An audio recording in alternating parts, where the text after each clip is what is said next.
Look who it is, it's the new girl. People call her a lesbo. Ew, gross. I know. Right? Hey, why don't you slow down?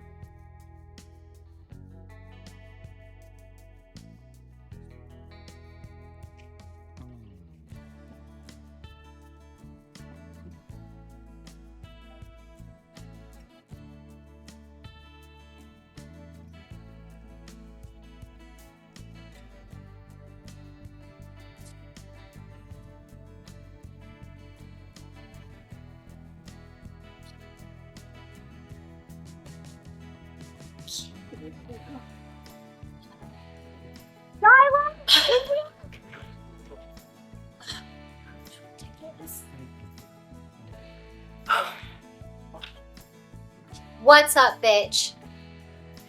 Great! I have been trying to call you, but someone's been ignoring me. What the hell is going on? And you! You're not answering your phone?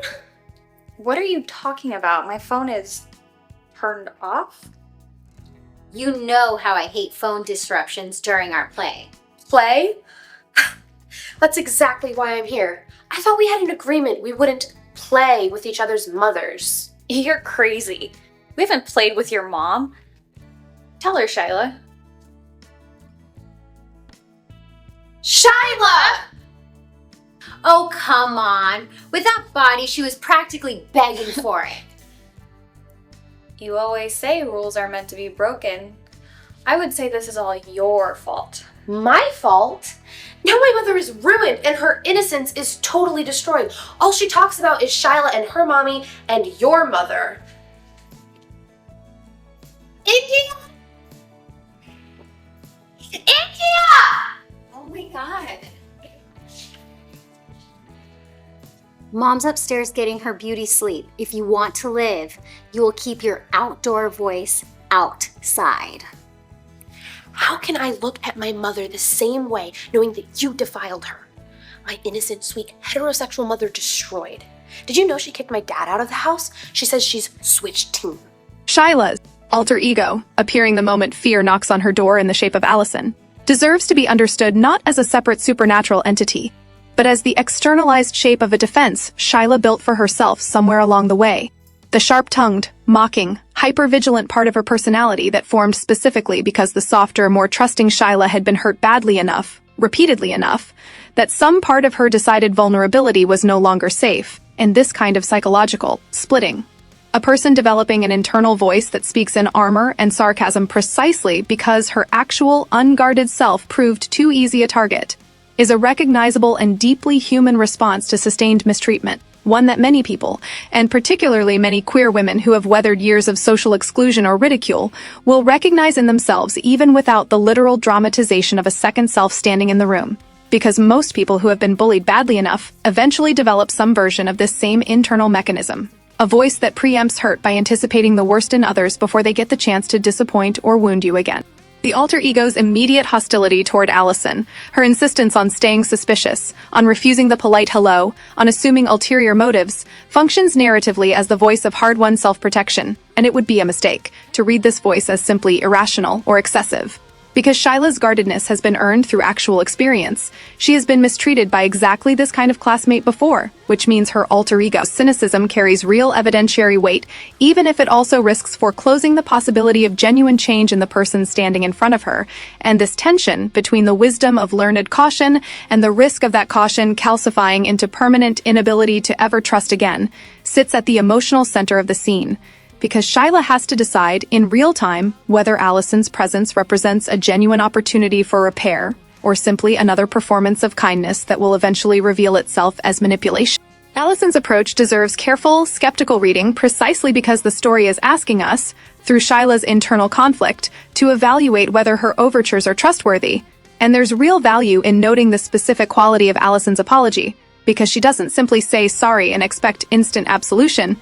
She offers something closer to genuine self-examination, admitting that her cruelty may have stemmed from her own intimidation, a recognition that deserves to be taken seriously as a real insight rather than dismissed automatically, because intimidation dressed up as bullying is an extremely common and well-documented pattern, particularly among teenage girls navigating their own insecurities by attacking whoever seems most threatening to their own sense of social standing. And Alison's willingness to name this pattern in herself, rather than offering only a vague, defulgentive apology, suggests someone doing real, uncomfortable interior work rather than simply managing optics.